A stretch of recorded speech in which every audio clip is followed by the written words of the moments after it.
Assalamualaikum warahmatullahi wabarakatuh. Kami calon guru penjara angkatan 10 Kabupaten Pekalongan. Saya Teguh Santosa dari SDN 01 Krombeng. Saya Agus Mulyono dari SMA Negeri 1 Ndoro. Saya Edi Supardi dari SDN 2 Doro. Baik, pada kali ini kami akan melaksanakan membuat tugas demonstrasi kontekstual coaching supervisi akademik modul 2.3. Selamat menyaksikan.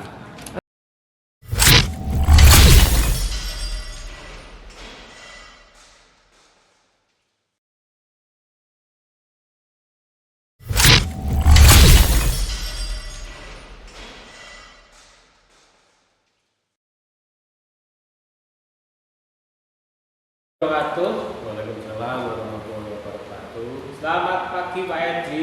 Selamat pagi, Agus. Pak Edi, apa tujuan dari pembelajaran kami hari nanti Pak?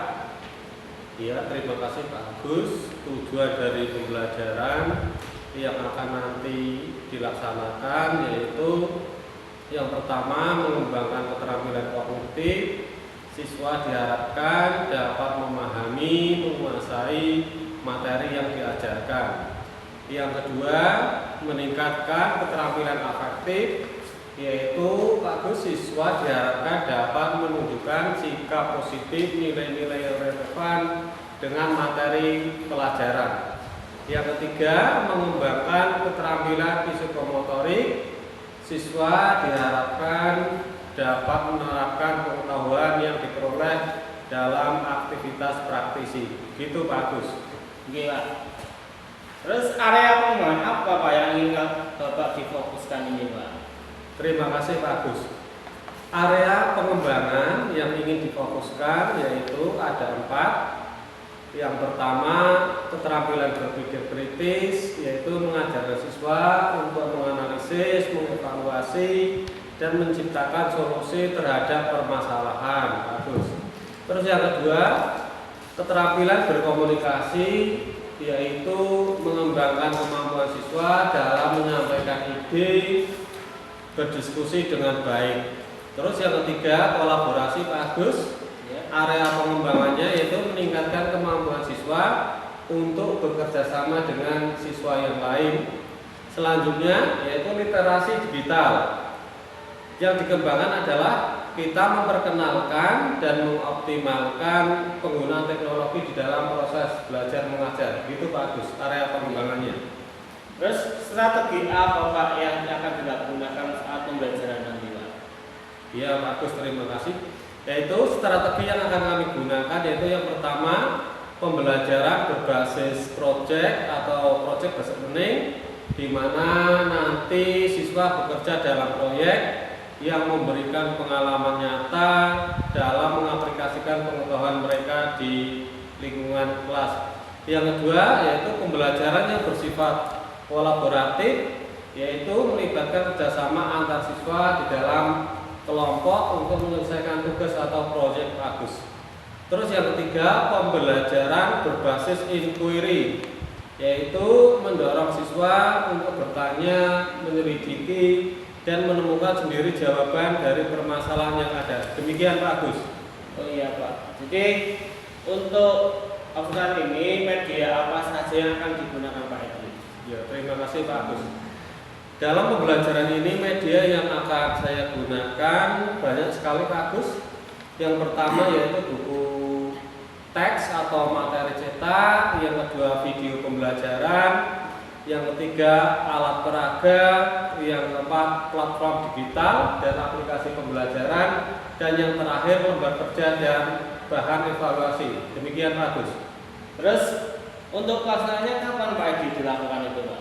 Terima kasih Pak Agus. Yaitu pelaksanaannya yaitu ada jadwal harian atau mingguan, ada tanggal khusus atau sesi intensif, dan yang ketiga adalah dalam jangka waktu semester Pak Agus. Demikian.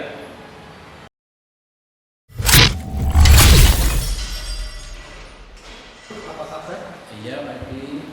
Waalaikumsalam warahmatullahi wabarakatuh. Kabar saya baik. Alhamdulillah. Ya, pada hari ini kita akan melakukan sesi coaching Pak Teguh Ya. menggunakan menggunakan metode delta. Sudah siap ya? Insya Allah. Ya, terima kasih Pak Teguh. Yang jadi pertanyaan saya yang pertama, Pak Teguh, apa rencana dari pertemuan ini Pak Teguh? Ya, terima kasih Pak Edi.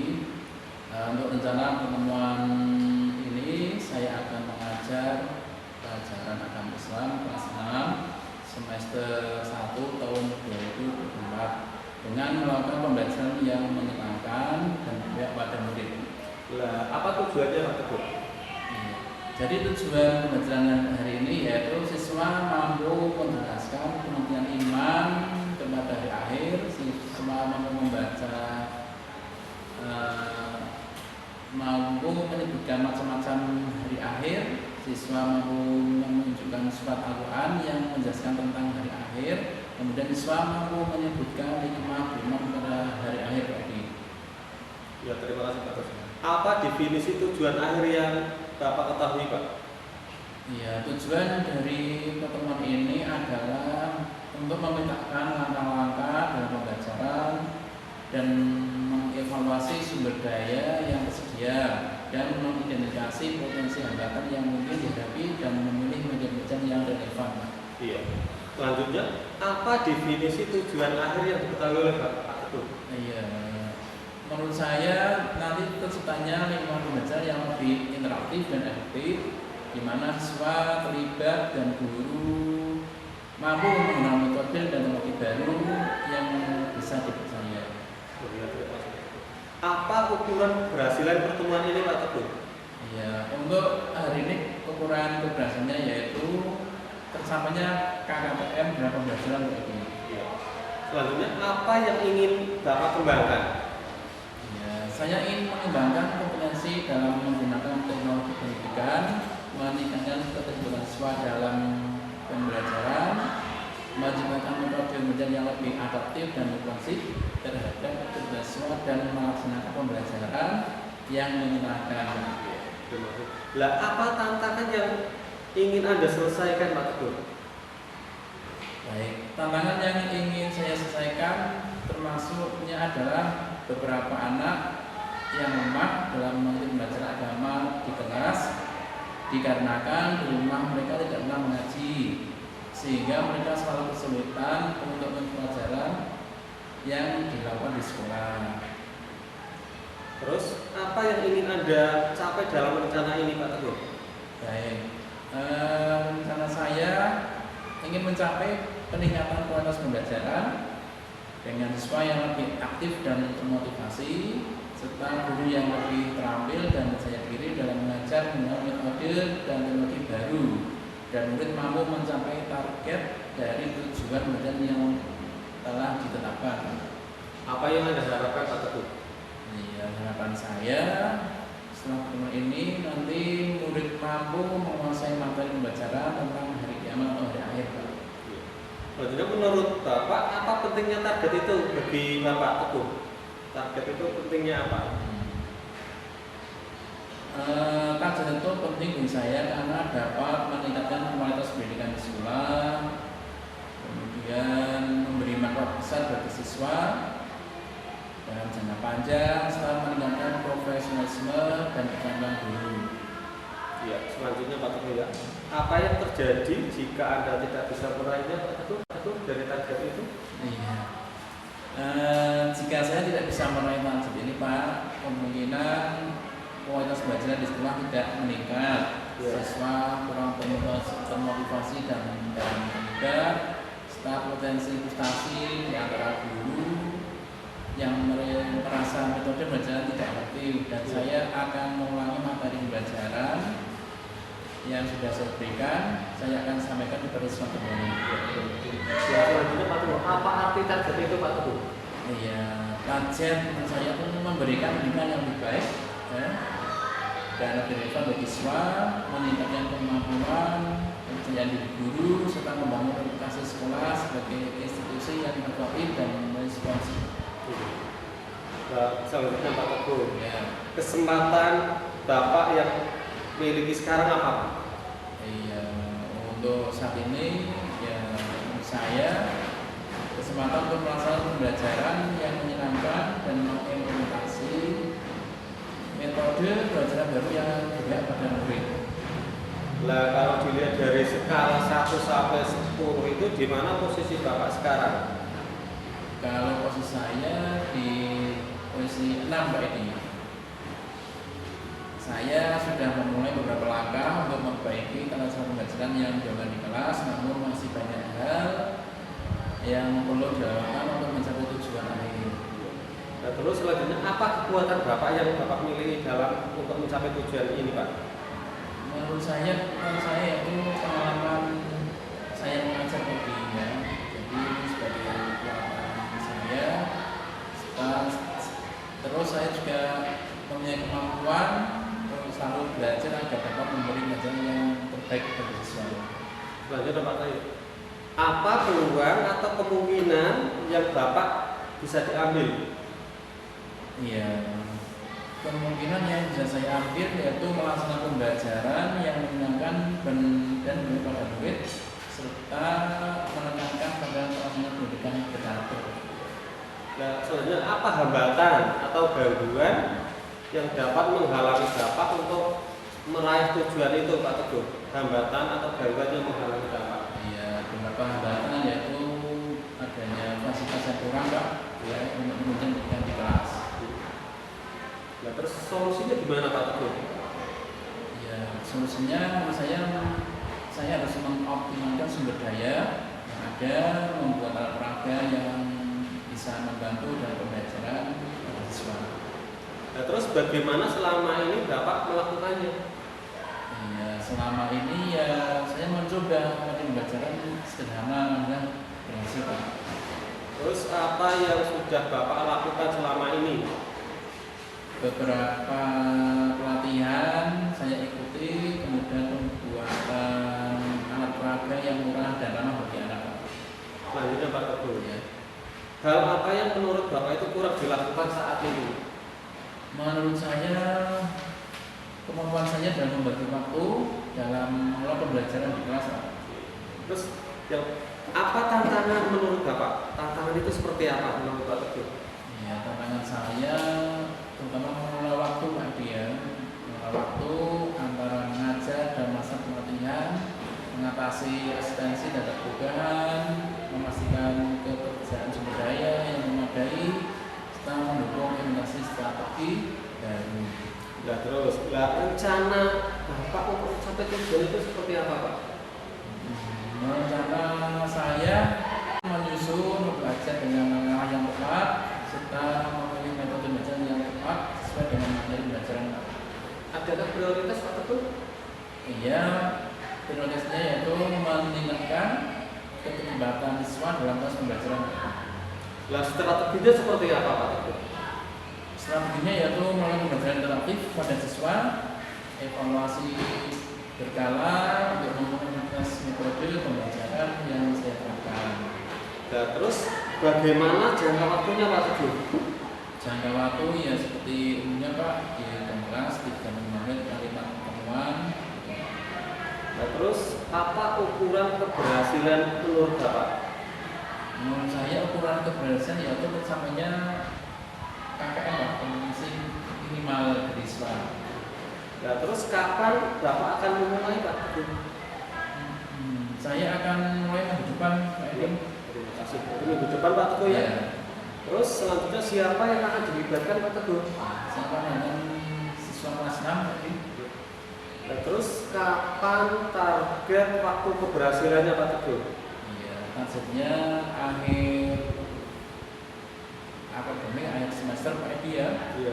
Harapan semua tujuan yang telah saya tetapkan bisa tercapai dan ada peningkatan yang signifikan dalam proses pembelajaran.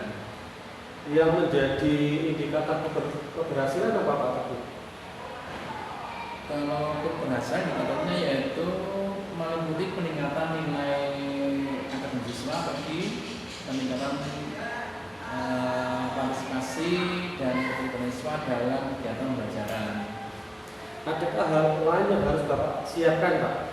Ya, saya perlu menyiapkan semua bahan ajar yang mendukung pembelajaran dan memilih media pembelajaran yang tepat Pak Edi. Terima kasih Pak Teguh. Terus ini selanjutnya Pak Teguh, lah komitmen Bapak terhadap rencana aksi itu seperti apa Pak Teguh? saya berkomitmen untuk melaksanakan pembelajaran yang menyenangkan yang telah direncanakan dapat dijalankan dengan baik serta melakukan evaluasi penyesuaian yang dilakukan untuk mencapai tujuan yang telah ditetapkan. Nah, terus kapan rencana aksi itu dilaksanakan Pak? Insya Allah minggu depan nanti. Terus siapa dan apa yang dapat membantu Bapak dalam menjaga komitmen ini Pak?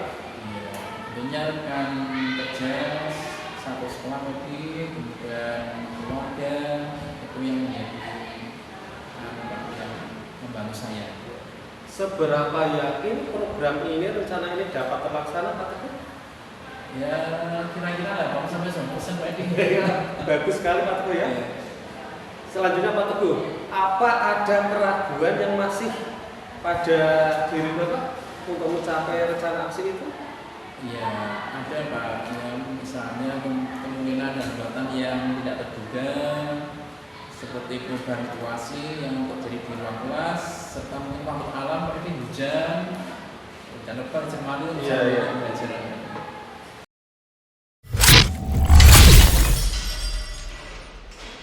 Pak Teguh Pak, terima kasih Pak Agus bahwa perasaan saya merasa senang, saya merasa lega karena pembelajaran telah terlaksana dengan baik. Saya juga merasa bangga Pak Agus melihat antusiasme dan partisipasi aktif dari seluruh siswa selama mengikuti proses pembelajaran Pak Agus. Oke. Apakah pembelajaran sudah sesuai dengan rencana Bapak? Menurut saya Pak Agus sebagai dosen pembelajaran, yang saya laksanakan sudah sesuai dengan rencana yang telah saya susun. Namun ada beberapa bagian yang perlu dibenahi Pak Agus agar lebih efektif dan efisien lagi.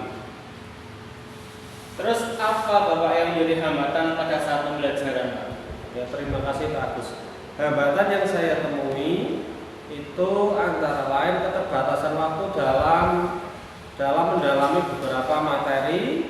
Terus yang kedua, kurangnya fasilitas yang mendukung proses belajar mengajar dan adanya beberapa siswa yang kesulitan mengikuti pelajaran agama Pak Agus karena tingkat perbedaan dan motivasi yang begitu rendah Pak Agus. Terus kompetensi apa Pak yang akan dikembangkan nanti ke depannya Pak?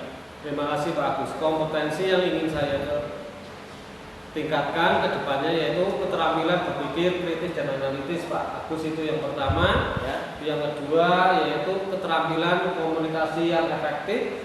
Yang ketiga bisa melakukan kolaborasi dan kerja tim. Dan yang keempat yaitu penggunaan teknologi dalam pembelajaran. Itu kompetensi yang ingin saya kembangkan ke depan Pak Agus. Iya Pak Edi. Jadi ini refleksi ya. Jadi harapan kedepannya itu untuk pembelajaran itu apa Pak Edi? Ya, terima kasih Pak Agus.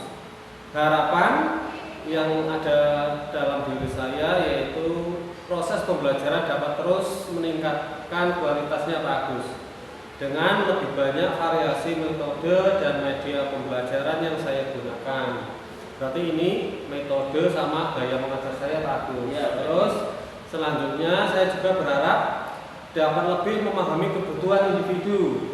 Berarti saya harus memenuhi kebutuhan individu, mengetahui apa yang dibutuhkan oleh siswa, sehingga saya bisa memberikan pendekatan yang lebih personal Pak Agus, personal, efektif. Selain itu Pak Agus, saya juga melakukan refleksi dalam pembelajaran ini adalah pentingnya fleksibilitas dalam mengajar dan kesiapan untuk menyesuaikan metode pengajaran dan dengan situasi dan kondisi yang ada. Itu Pak Agus. Ya, terima kasih Pak Edi atas kerjasama berduanya. Semoga nanti dalam coaching ini kalian berhasil. Ya, terima kasih Pak Agus.